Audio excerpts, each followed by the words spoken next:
to Lifting Leaders Podcast, where we're unleashing leader possibilities to make a better world.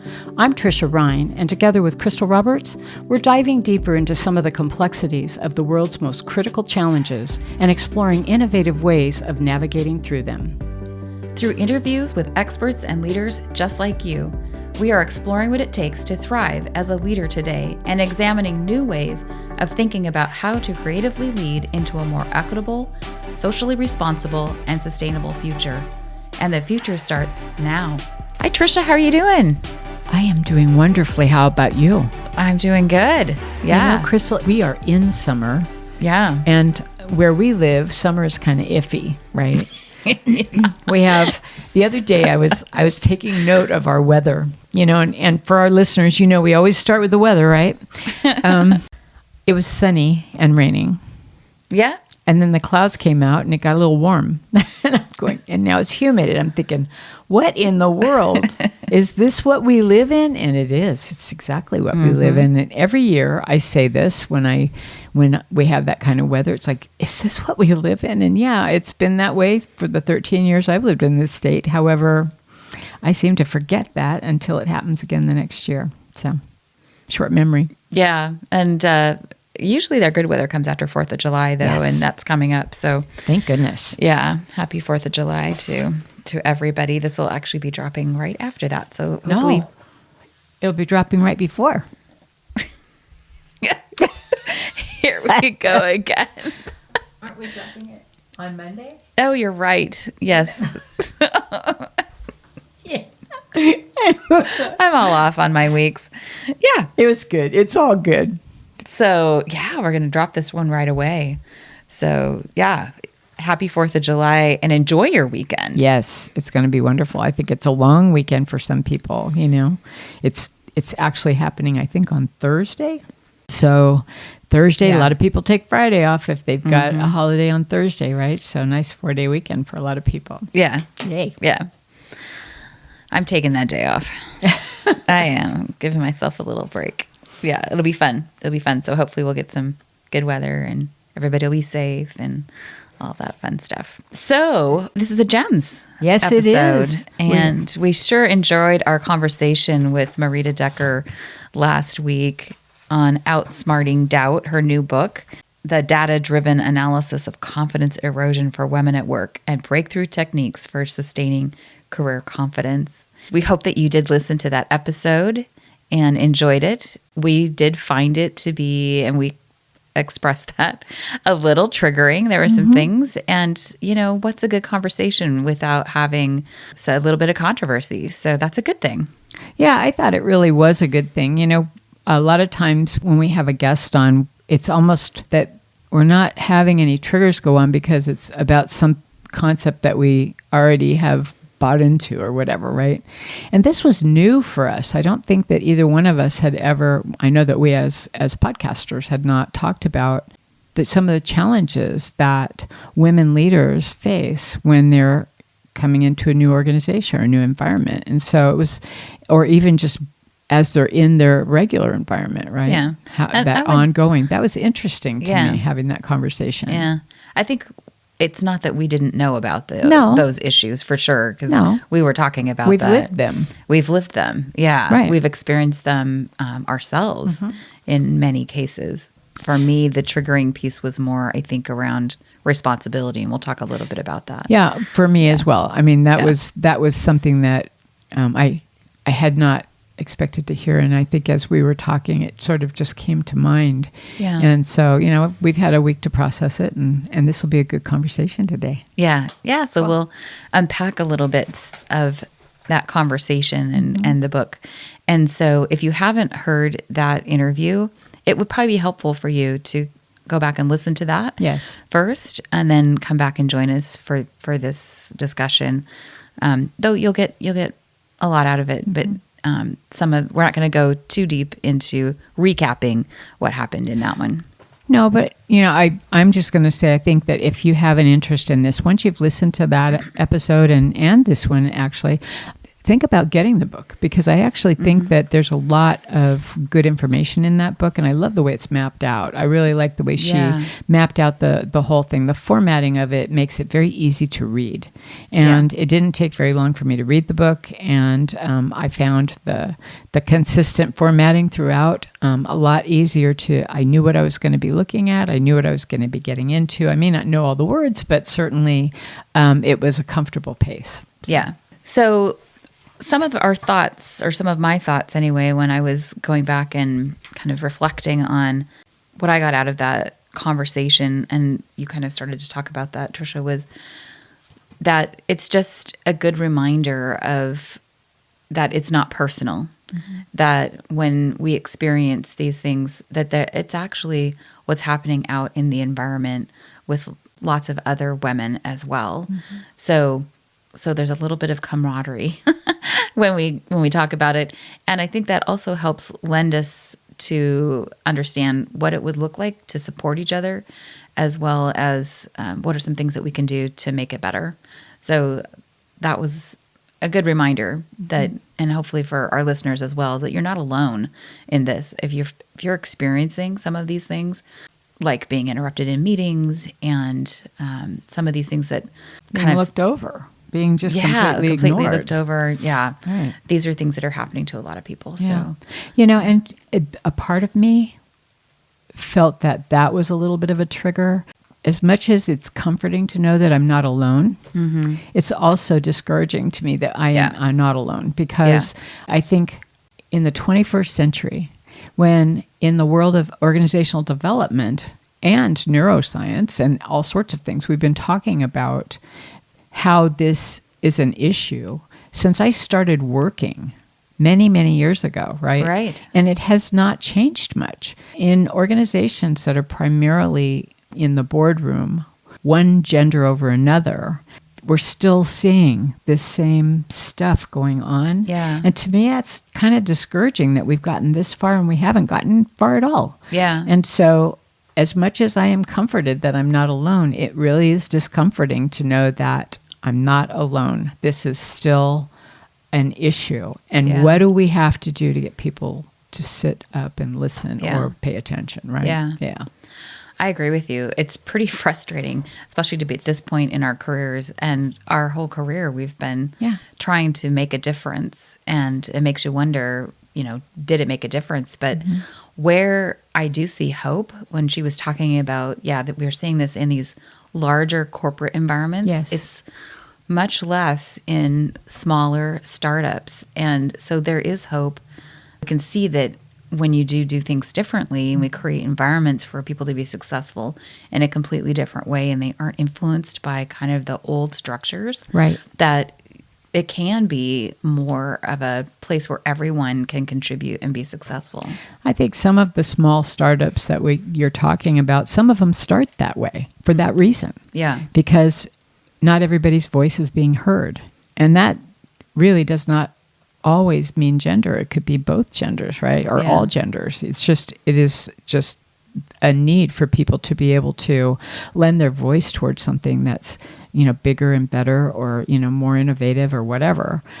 But also, I love that in the smaller world, in the smaller business world, most people are focused on that thing or that service, right? It's really not about, do you deserve to be heard? Yeah. Or, should I ignore you, or should I overlook you, or whatever, I think it's, I love that you said that, because that's something we forget sometimes. And for people who are in smaller businesses who have not experienced this before, this will be just maybe some news that you didn't know about, or maybe you had a parent or something that lived in that world, right? Or somebody in your family. Yeah. Yeah. I think she talked a little bit about this, but I think it's an important call out, and something that we support is that it isn't just a gender issue. The research she did was on gender. Yes. But that there are many people in the workplace that are impacted by this. Yes. And so this is an equity issue.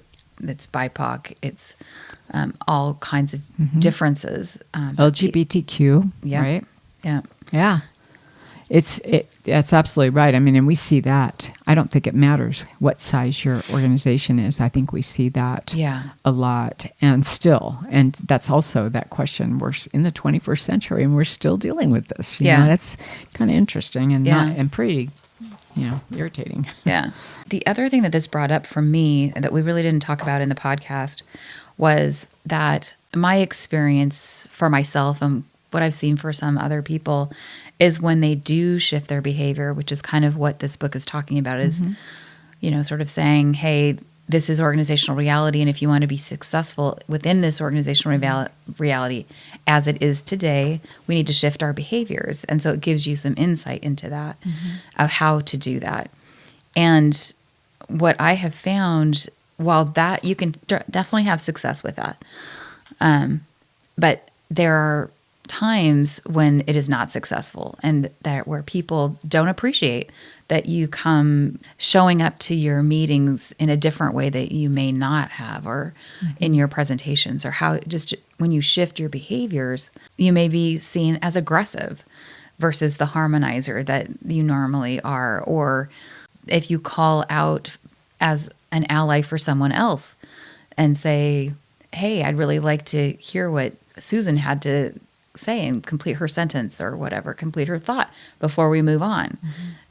It doesn't mean the group is going to be giving you, applause for doing that. Oftentimes you might get a negative look, or afterwards somebody might say, well, that was really uncalled for, or whatever. That's not what I was intending to do, and get all defensive. So it isn't that this is easy path to go down when you shift your behavior. It's not necessarily that it's all of a sudden you're going to be successful and everybody's going to love you.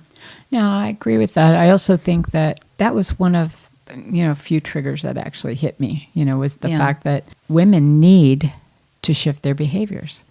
I think all leaders need to shift behaviors if they want to get to a middle ground and they're not getting there, right? Yeah. I just feel like it really doesn't, in my mind, matter what your gender or your race or your ethnicity. It really is that people should be able to value what anybody brings to the table. And I don't think I got a sense of that. And I have seen, and I've actually done it myself, shifted behaviors. I know you have, right? Yeah, yeah. And so it doesn't always feel good, though. And that's the part that's weird about it, is that, why should I have to shift my behaviors when I have a valid point of view, and and I know what I'm talking about, and I'm educated. I mean, you could put all that in front of it, and at the end of the day, why can't I be as valued as the 13 people at the table who are not me? That is, to me, pretty bizarre. Yeah. Yeah. And so it's a balance, and I think everyone has to make a decision for themselves on, do they want to shift? If they don't shift, the reality is probably in their situation, then they will continue to have the same results that they were having. So if you want to change the results, you have to change your behavior, but it doesn't necessarily lead to success. And I'll just share my quick story about that. My boss had given me advice to shift my behavior to be more aggressive and to kind of go toe to toe with the CEO, because he did not I didn't feel like he was respecting what I had to say. He, in general, did have issues with other women, so I knew it wasn't personal, but I thought, okay, I'm kind of grasping at straws here. I wanted to create a good relationship, which is interesting given the book, right? Right, exactly. That's exactly. I was doing what was the typical women thing, was to create a good relationship versus just focusing on the issue. So I was focusing on the issue. I was going toe to toe with him, and it completely blew up. And I don't think I ever really recovered from that. As far as I think my reputation, certainly with him, it did not. I damaged that relationship even further. So I thought, I went into it with good intent, shifted my behavior, but he did not appreciate this new person who showed up. Right.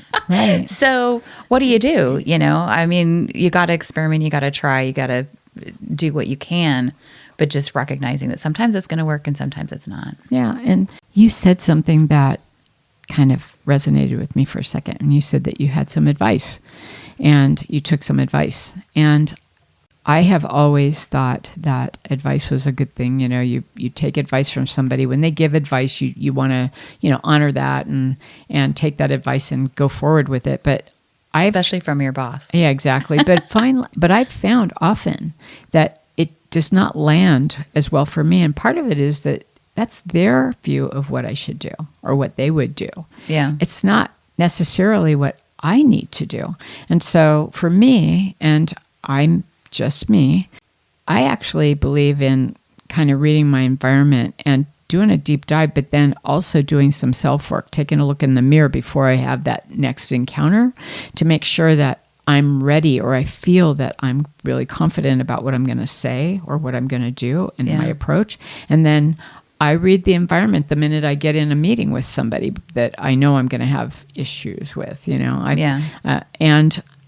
I read it again and make sure that that's where we are. If I don't sense that, I may not act. I was telling you about an incident where recently I was talking to someone who has discounted me for 7 years. Yeah. I mean, seriously, has ignored me, has whenever I've had an input, it's sort of been taken lightly and never, acted upon. And I just kind of took that as being this person, and my personality and his just were never gonna mesh. And he needed something, and I actually support this person in a way. He's not my boss, but he's a client. Yeah. And I walked by his office not too long ago, and I said, "So how are you doing?" I always ask, and he usually goes, "Oh, it's fine," and then I get nothing else. And I asked him if, is there anything he's working on that I could help him with or support him on? And he just said, "Well, yeah, there's something." And he gave me a situation, and then he was very flip about it, like it was no big deal, and maybe you can, just, I don't know, call somebody and find out. And it triggered me because what he was telling me was so fundamentally wrong, and I could shift that if he had ever listened to me. And I kind of did tell him that, and he sort of discounted me for a second, and then I got angry. And I didn't yell at him or anything. I tried to, keep my temper down, but I certainly got assertive, and I pushed back, and I told him, this is where it's not right, and here's what you could get if you did it a different way.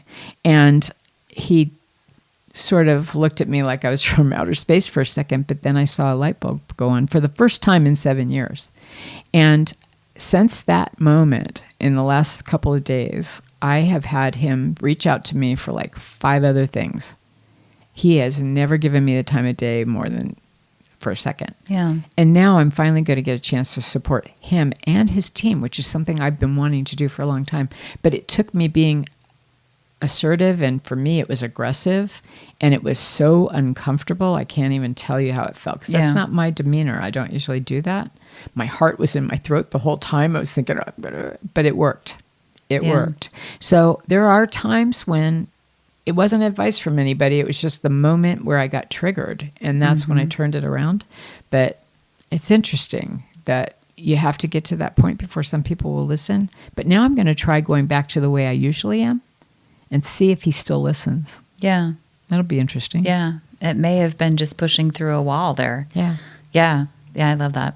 So definitely we can think of times when changing our own behavior did have success. And certainly when we think about how we want to show up for people, we want to do it in a way that they can hear us. Yes. And I was thinking about, this is not gender related, but thinking about when we're trying to make an argument or win over a decision, we're asking for something from people who are finance focused.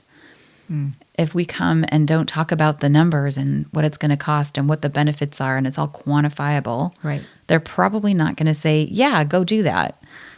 But if we can speak their language, then we can have a lot more success with that. That's a good analogy, actually. Yeah. So there's definitely times where it makes sense. I guess we have to think about, what's the personal cost to us? Is it too great? Are we stepping too much out of our authenticity? Or is it just something where we can show up a little bit differently, and that will help us for that person to actually be able to hear us, like the person you were just talking about. Right. They could hear you differently because you showed up differently. And what I hear or what I get from that is that it may be actually situational. I mean, it's really, once you've gotten your foot in the door with somebody, if you go back to the way you normally are, because I would think being natural would be more attractive than, to somebody than having somebody twist into a pretzel to get to have an interaction with you. I think that, it makes more sense to me that in this situation, I need to be like this. Not always with this person, but right now. Yeah. And so I do that all the time anyway. Even with my own gender, right? With women, I've had to do that before too. Sometimes it just depends on our ear, right? How we expect people to approach us. And so that's what this is. To me, this is very much what is my expectation of how people will approach me. If they approach me in a way that I don't like or I don't recognize, then I'm not going to have the same interaction with them as if they were to approach me knowing how I like to hear things. Yeah. One more short story about that. This is years ago, I coached a person. They were having a lot of trouble being able to get their ideas across to people, and they were getting a lot of feedback, not directly, which was sad. Getting that direct feedback is so helpful. Yes. But it was sort of the conversation that was happening around the person that they talked a lot. They were always talking, over explaining.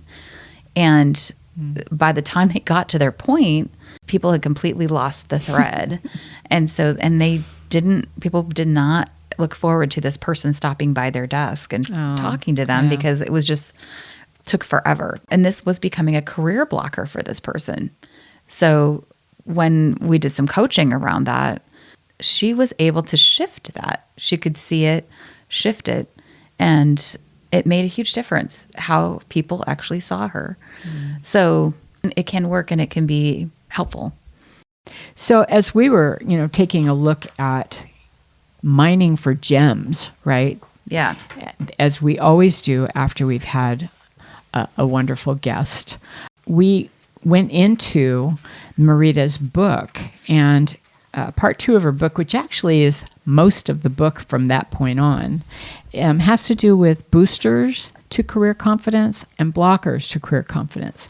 And you and I were talking before we met for this podcast episode, and I think we both kind of picked one booster that we wanted to unpack just a little bit. Yeah. And so I'm wondering, Crystal, which booster did you choose?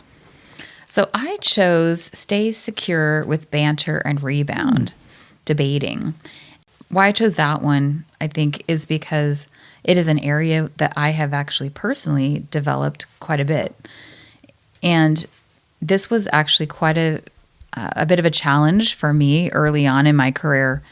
I did some of these things that they were talking about, which is kind of shrinking back when things got kind of heated at the table, when the pace picked up, going blank when somebody actually was pushing back on what I was saying. Yeah. And I would go quiet. And I actually got feedback about that as a leader around how to actually show up a little bit differently. And so one of the things that she talks about in here is, and she did share this in the podcast, but that, again, this is not that I am alone in that, but there's some things that contribute to it. Research shows that men naturally talk more and interrupt more than women. Men more naturally debate and women more naturally present. I thought that was a super interesting piece. Yes. So we are more comfortable. We tend to be more comfortable in a presentation mode. And men want less formality and just want to talk about it and just want to debate the idea. That we have different motives for even communication, where women tend to communicate to create consensus and build relationship. And oftentimes men use the platform to prove personal expertise. Sometimes it's around status, fixing a problem, or voicing an opinion for men. So I thought a lot of these things were just really interesting for why this shows up in this way. And some of the things that she said that you can do about that, if you're trying to boost your comfort around banter and rebound, is to recognize it's socially inevitable, not personal. And I just talked about that, that we're kind of all in this together as women. And again, this is a stereotype, right? So it's not every woman for sure. But in general, this is kind of how it goes. Stay neutral in what seems like chaos. I thought that was interesting. Recognizing that oppositional banter is a conversation style can minimize its impact. Treat it like bad vocal control, annoying, jarring, and uncomfortable, but don't let it impact you. Instead of being flustered or wounded, stay neutral and find ways to amplify your conversational response. I love the reframing of that. Yes. It almost, makes it a little bit fun, I think. Come prepared, practice the 5-minute focus technique. I thought that was interesting too, is be more prepared. And part of that, and she kind of makes this point in here too, is just based on experience. So, now you and I both have tons of experience, right? So that's part of why I think I've kind of grown into this, being able to do this better too. Yeah. I feel a lot more confident about what I'm talking about because I know it really well.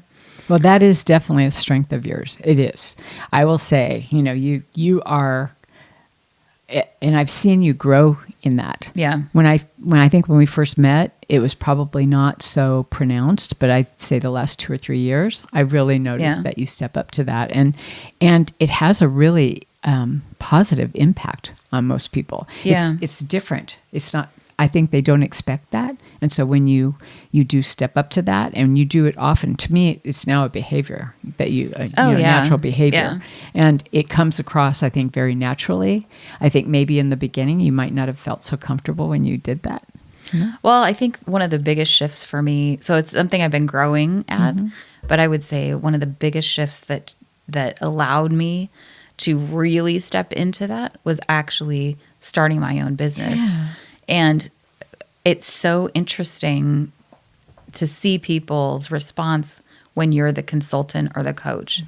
You just naturally carry more weight around what you know. And so that has been really interesting too, to see that. And I also feel like there's less consequence. So of course you want your clients to come back, and you want to be able to, fulfill all of the contract and, really wow them. And at the same time, I feel like, if it doesn't work out, we just walk away. Right. And so if you don't like what I'm doing, you don't like my opinion, you don't like the experience that I bring, that's okay. I can walk away. I feel like there's a lot less when you have a 33-year career and it's all riding on, it feels like, right? All riding on this one conversation and my ability to build that relationship and to convince you and all that stuff. It feels a lot weightier. Now I feel like I am who I am, and I'm really confident in that. Yeah. Yeah. And I think it is that confidence. I like what you said, as you're dealing with your clients. Clients don't become clients unless they're always looking for someone who is an expert or has the confidence to move forward in whatever they need them to, right? And so if you come in with that attitude, you're going to have the respect and trust that someone who comes in who might not come across that way, they're going to be wondering, what are we paying for? This way they have almost an expectation because you're coming across as very confident. I love that. Yeah. And to me that, what a great shift for you, to realize that as you were really getting into your own business, I remember actually one of my first conversations after I had started my business that we were on a call, a Zoom, and it was a CEO of this big company, and he had a team with him, and we were talking about kind of what they needed and stuff, and they were like hanging on every word. I was like, what is this?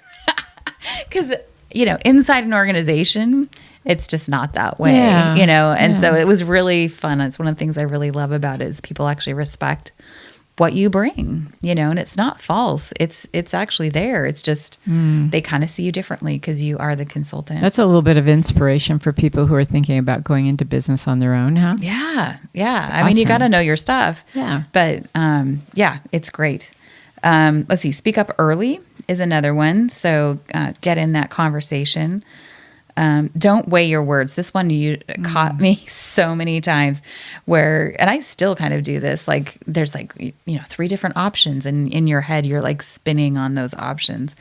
And am I saying the right thing? And I do that much, much, much less now. Second guessing, huh? A little bit. Yeah. And seeking feedback. Important to get feedback because people are thinking it no matter what. And if you have the feedback, then you can do something about it if you want to. Yeah. And grow your style and comfort zone. I love this one is watch role models. And I love to do that. I do too. I'll give a shout out to somebody because they may be listening. Elizabeth Levitt was actually on our podcast. I don't know. It's been more than a year probably. Yes. And she's one of the people that I watch around confidence. She's just amazing. She is amazing. And we both had the pleasure of getting to observe that, wonderful behavior when she was at the organization we both work for. And honestly, if you want to see somebody who is naturally confident, I mean, she may not have been, but she had a lot of steps to get there. We've both heard her story about how she got to the point where she was when she left our organization. And honestly, I thought, what an authentic, wonderfully authentic woman leader. Yeah. She's definitely a role model. Yeah. Yeah. Another one that I'll name from the Port of Seattle. There's so many women at the Port of Seattle that are fantastic. We're very fortunate to have seen this. Yeah. Right? Pat Davis, of course, was a commissioner. She was the first woman commissioner. And they actually had that leadership award. Which you won. I did. Yeah. They named that after her. The other one that comes to mind is Gina Marie Lindsay. Yes. She was amazing. She was the leader of the airport for many years. And they actually named the, what do they call it? The reception hall after her. And you can see at the airport, her name, this is the Seattle Tacoma International Airport, STIA. Her name is actually in huge letters in that entryway, and it's really cool. So Port of Seattle's had a lot of really amazing women. Lindsay Pulsifer. Yes. Lindsay's wonderful. Yes. She made a huge strides for our maritime organization, right? So, oh my goodness. Yeah. And there are so many who are currently there. It just gets, in fact, I love that C is growing because it is, we are bringing in all these wonderfully strong women who know their stuff and are showing up to be prime examples of what good and strong looks like. Yeah. It's amazing. Yeah. So I picked the next one after yours, which was maintain realism, failing and improving. And that one I thought really hit because I don't think it matters whether you are a man or a woman, actually, or honestly, that failure never feels great, right? Yeah. And knowing or understanding that there's a need for improvement it's another place where you're kind of feeling out of your skin a little bit. It's like, wow, I thought I was doing so well, but a failure is a huge dip. And for women, sometimes that can be even more because we come into it feeling a little grateful that we even got the job sometimes. It's like, wow, I'm so lucky to be here. I'm so lucky. And quite frankly, we worked hard to get where we are everywhere. Every woman does. We work hard to get where we are. And as we climb whatever ladder that is, whether it's a ladder across or a ladder up, it's hard work. It is emotional work. It is a lot of mental self-work, to get to that point. And so when we have a failure, it feels like the end of the world in some cases, right? Or it can. Yeah. And, I've had that myself. Earlier in my career, I worked in a really large organization, and I just happened to be in the think tank. And so it was a very... one of those organizations where massive priorities hit that particular department, and we were in a goldfish bowl. People looked in, and we were kind of like on the spot all the time. And I experienced it wasn't a huge failure, actually. It was a really good stepping stone learning moment. But because I was so intent on becoming the next leader in this particular area of the organization, I felt like I had just ruined my career. And my boss didn't do much to make me feel any different. I mean, he was kind of like a shining star, and really did not understand how I could have let something like a very small slip happen. But that small slip felt very large because of how much we were on the radar for other organizations. So I took some time to do my meltdown, but at some point I had to realize that, I still have to go to work. I still have to get up in the morning. I still have to eat and pay my rent and all of that. So it took me a little while to get my confidence back up enough where I didn't feel like I needed to question everything I did. I thought everybody else was going to be questioning everything I did.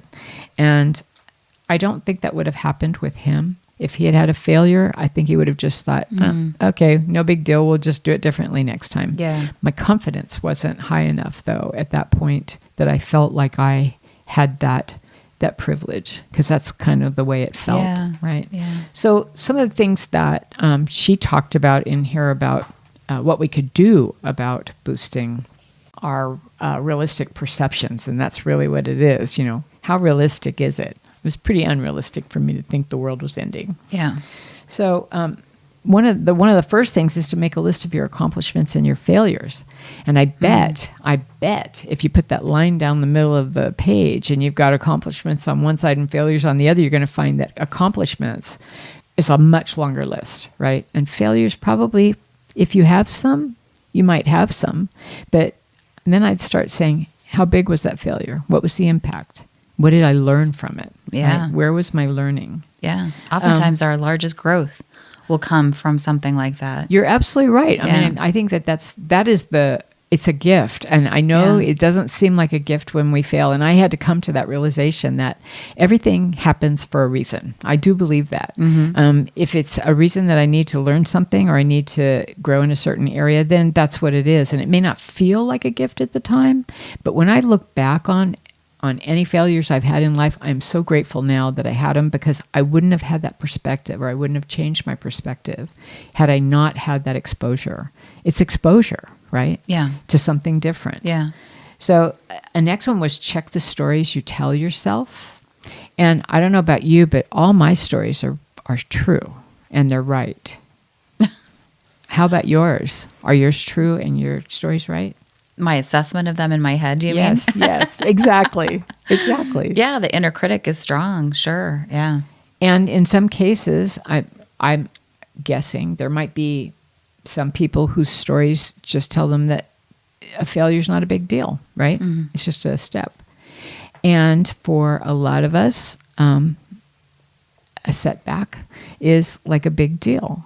And so the stories, that inner critic that gets going, it's like you've got a devil on one side and on one shoulder and an angel on the other shoulder, and the angel's voice just isn't very loud, but the devil's voice is booming in your ear saying, yeah, you totally messed that up. You are a failure. You're terrible. You're never going to make it. You're never going to get up to the next rung of the ladder, right? And that's just not true. I think depending on how I take it and how much I allow that to be a part of my real reality, it's just, it could just be another blip on the radar. It could be an opportunity to learn something new, right? Yeah. Stretching myself, right? Routinely challenging myself to step out from beyond my comfort zone. Because life starts at the edge of the comfort zone, right? Yeah. It really does. Break my routine. Yeah. And that's so true. Go to networking events. Those are things that you can do to expand your network and expand your exposure, Yeah. and find out different perspectives, right? And see people who, like you were talking about, Elizabeth Levitt and Lindsay Pulsifer, and all these wonderful women getting out and being in an environment where something that is important to you is a focus for the evening or the afternoon or whatever. It's a great way to learn or to meet people who may have a different way of approaching things. What a great learning opportunity, right? Yeah, it helps those new, fresh ideas help expand our own. We can build on those, and it helps us to question a little bit of what are we doing and how could we do that better? And yeah, I love that. Yeah, exactly. Another one is learn to fail fast. Fail fast. It's a risk. You took it. You failed. Okay, what are we going to do to fix it? What do we need to do? Right? Yeah. I think I've told this story years ago, or in a way earlier podcast, where I grew up with a father who, if there was a day where something didn't go well, before he went to bed at night, he would just do an assessment of his day. He goes, "What went well today?" And he would write it down on a piece of paper, and then on that same piece of paper on the other side, he would write what didn't work well today, and then he would think about, okay, what do I need to do to approach it tomorrow? Okay, how do I need to fix that, or what do I need to change the scenario? And he would make it right before he went to sleep so he could sleep well. And he did that every day of my world until he wasn't with me anymore. It was just amazing to watch somebody, if he had a failure, he failed fast. It was like, okay, what do I need to do to fix this? Don't dwell on it too long. Yeah. Yeah. I think it's interesting. I had a recent conversation with my son, Chance, the guy who does our tech stuff. Yes. And he is doing a bunch of research right now. And he's always been really interested in science and done research and stuff. But I feel like it's a whole new level, obviously, where he's at now. But this whole idea of failing, like, it almost has a different definition for him now, because it's not final. It's like everything is, you're always learning. Like, oh, it didn't work that way. Oh, we're going to try this way. Oh, it didn't work this way. We're going to try that way. Yeah. Oh, it didn't work that. It's like this constant, it's expected. It's the expectation is. And he was sharing with me about how has this new sort of perspective that what he's working on, he may never come up with a solution that's going to save the world or even be part of that. But it may actually inform the next generation of people that are working on this. And it might not until the next generation. It's like this long-term thinking. But all of this we would call failure and be like, oh my God, it failed. He's just like, oh, that helps me understand this. And now I'm going to try that. Oh my. And it's like, I was like, it was inspiring to me to hear it, because I was like, sometimes I will get stuck around that. Yeah. I'll get stuck around, oh God, that was a failure. Oh, it's sort of like the end. And for him, it's just like, oh, now we just know that's not going to work. What's the next thing? It's almost like failure is a new possibility always for him. Yeah. And I was like, that's cool. I love that. It's like living in experimental mode, right? Because you don't expect every experiment to come out with a positive outcome. Right. We don't. That's exactly. Right? Yeah. And so I love that. Yeah. And maybe we look at failure, or maybe we look at issues that set themselves in front of us as experiments. Yeah. And maybe that's how you fail fast. That didn't work. So what do we do now? What else can we do? Right? Yeah. I love that, Crystal. Yeah. Thank you. Another one is, and this was one that was sort of yours, is seeking feedback. Yeah. And in this case, when you're talking about, failing and improving, it's seek feedback often or continuously, right? Yeah. And I'm not talking about chasing your boss down or chasing people down and say, so how did I do that? What was that like? How did you like that? Did you like that? That's not at all what we're talking about. But, seeking honest feedback. I mean, what resonated with you? What didn't? Yeah. And just finding out what people can get, how they can understand, or what their understanding is, where something doesn't fall, or something falls flat, or it triggers, or whatever, that may be something you could do something about in the future. It doesn't mean you have to recraft yourself. Yeah. Maybe, if you're reading the room, you might be actually zeroing in with, 5 or 6 people, but there might be 3 or 4 who just don't take it in the same way, right? Yeah. It's that ear again. How do I expect to be approached? Yeah. And then what's the worst that can happen? I love that question. And you know what? I use that question almost every day in my coaching. And I do it because people will, in with this being the incident failure, right? Yeah. So what's the worst that's going to happen? Are you going to internally combust? Are you going to melt? What is the worst that's going to happen to you? And what's the best thing that could happen from this? Yeah. And so that usually sparks a pretty good conversation. But it's something that if you don't have anybody to talk to about it, go talk to your mirror, because I think that's a good aha wake up for yourself, is that, you know what? I'm not going to melt. Yeah. Internal combustion is just not a real thing. Yeah. You Yeah. know? I think, as you were just talking about those things, what came to mind for me is that one of the powerful things about this book is it does actually give you some hope that you can do something different. You're not stuck in your situation. Yeah. Well, I agree with you. I actually am growing a real appreciation for this book in a lot of ways. And I think about just leaders in general, right? Yeah. People that are not finding that they are being heard or being, getting the attention or having their ideas understood or even considered. A lot of times it is some basic skills that a person can work on. Yeah. No matter what gender, no matter what ethnicity, that might actually change the scenario a little bit. I'm not going to say always, because we do know those barriers exist, right? But I think often if we all work towards having skills that enable us to, shift when we need to and appreciate and learn from, I think it's a good thing. Yeah. And I appreciate that she has, the how-tos. Right. Very important. Yeah. And taking an experimental approach to it. Yes, absolutely. Like, I'm going to try this, and if that doesn't work, I'll try that. And what did I learn here? And how could I try this? There's like so many different ideas in the book that you could spend a lot of time doing that. And one of those things is probably going to hit.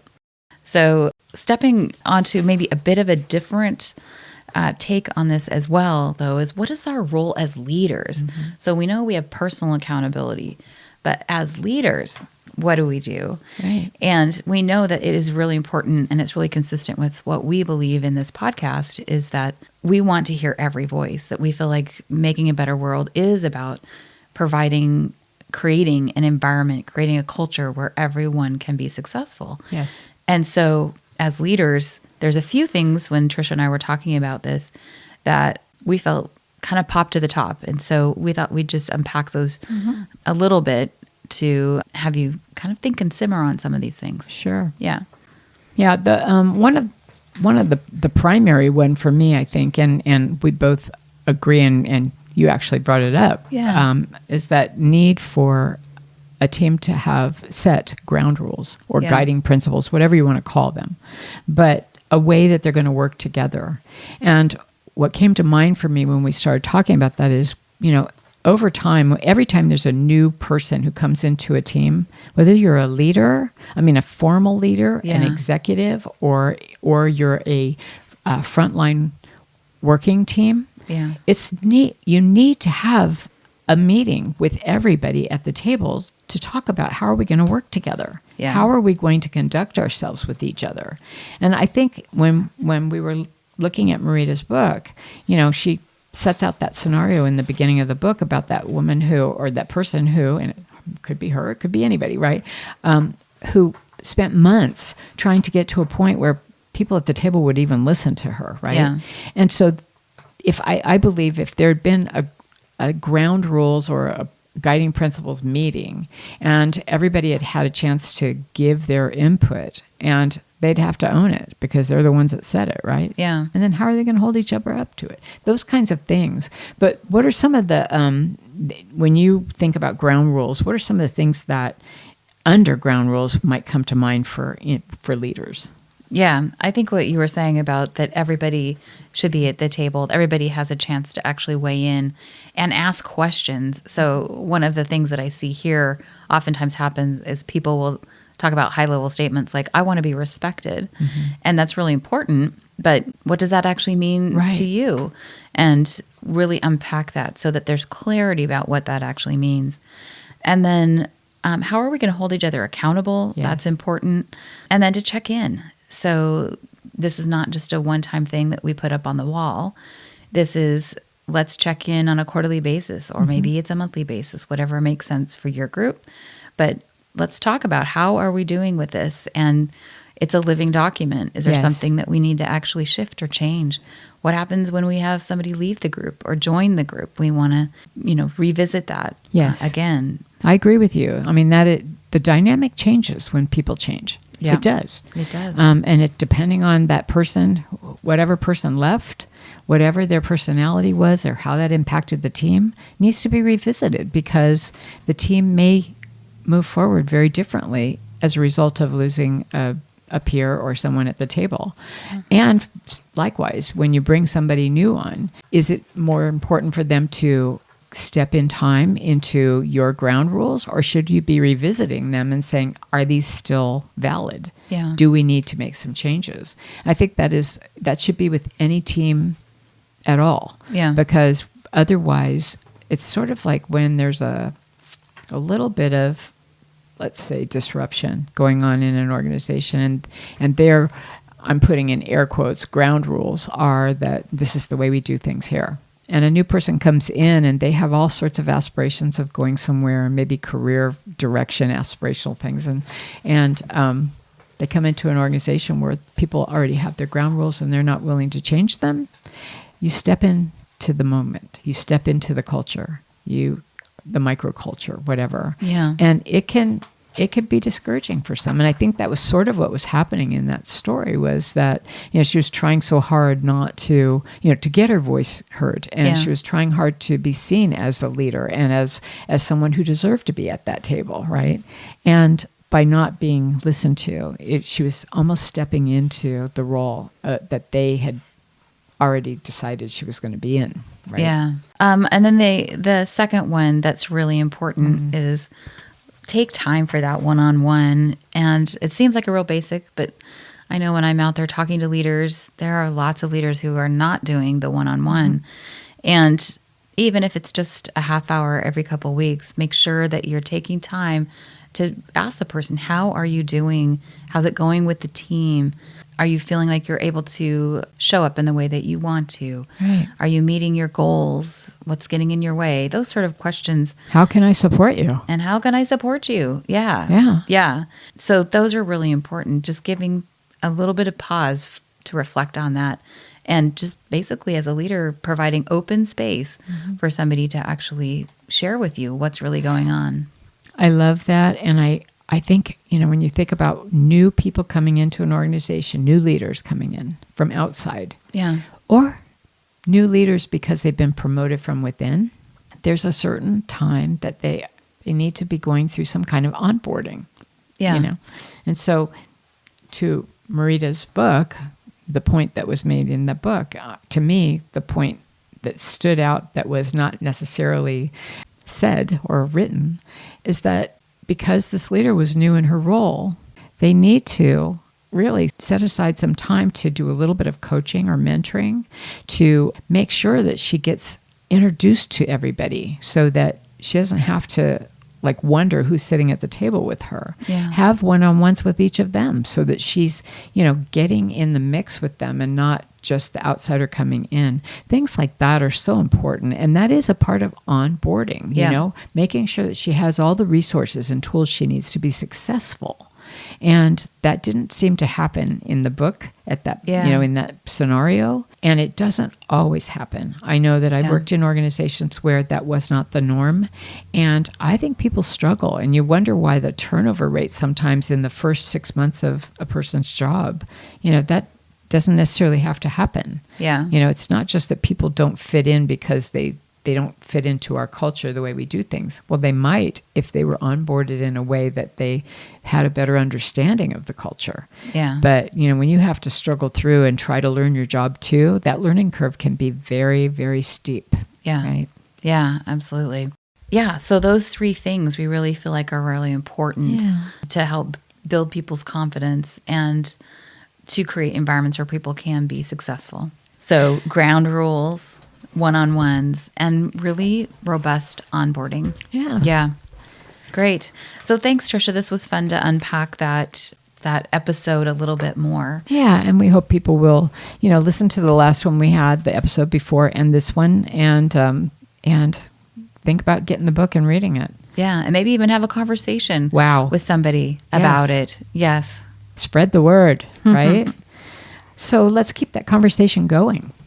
If you have questions or comments about the show, you can find us on all our social media channels at lifting_leaders.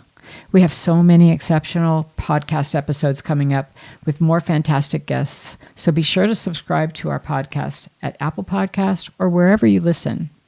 If you know someone who would find this episode inspiring, share it with them. Text them, email them, or take a screenshot and share it on your Instagram or tag us at lifting_leaders. If you'd like to know more about us, our guests, or the show, please go to our website at liftingleaderspodcast.com. You'll find our show notes there as well. If you're looking for help in developing your leaders or would like a growth opportunity yourself through leader coaching, please contact us through our website at www.liftingleaderspodcast.com. As always, thanks to our experimenting person, Ari Chance Roberts, for his technical support of our show. And finally, please take 30 seconds to follow us. It helps you because you'll never miss an episode. And it helps us because you're never going to miss an episode. To follow us, go to the Lifting Leaders Podcast show on Apple Podcasts, Spotify, Google, or wherever you listen. Then just tap the plus sign in the upper right-hand corner or click on follow. While you're there, if you'd be willing to give us a 5-star rating and review and share the episode with a friend, we'd be so grateful. Thank you, Crystal. This has been an interesting episode. A lot of fun. Yeah, thank you. Many thanks to you, our listeners. We do appreciate you. Take good care. Find ways every day to lift each other up. Bye. Bye.